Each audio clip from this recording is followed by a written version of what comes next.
Balikan po natin ang report ni Mav Gonzalez tungkol sa pamaskong handog ng unang hirit sa isang pamilyang nakatira lang sa kalsada sa Quezon City.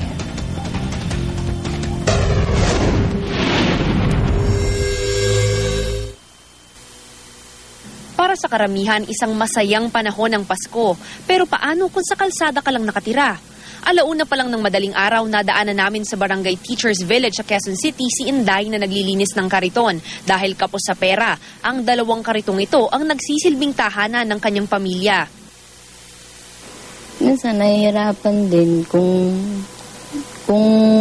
siguro hindi lang kami hindi lang matibay-tibay ang loob namin, baka bumigay na rin kami. Siyempre dahil lang sa mga bata, nagiging matatag kami. Dahil sa kalsada lang sila buong maghapon at magdamag, malimit na nagkakasakit na ang mga anak niya.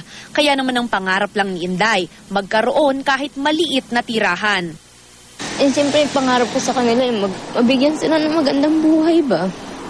Na hindi habang panahon dito kami sa lansangan.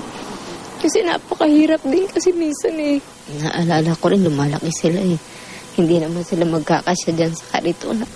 Sa mga sideline lang nakakakuha ng panggasto si Inday at asawa niyang si Roderick. Kaya naman may pagkakataong kapos sila pati sa pangkain nila at ng dalawang anak. Sabi nga, di bali na lang kami ang magutong, wag lang sila Kasi kami matitiis pa namin. Sila, hindi nila yun matitiis. Kaya naman ngayong Pasko, sagot na ng unang hirit ang Noche Buena ng pamilya Garcelo. Meron tayong konting surprise para sa pamilya ni Inday galing sa GMA at sa unang hirit. Sana matuwa sila. Maraming salamat po dito kasi kahit paano wala pa rin taong nakalimot sa amin. Kahit paano malaking tulong na to sa amin, di na namin to bibilhin. Kahit anong oras na magutom kami, may lulutuin kami. Maraming salamat po dito, ate. Para sa unang balita, Mav Gonzalez reporting.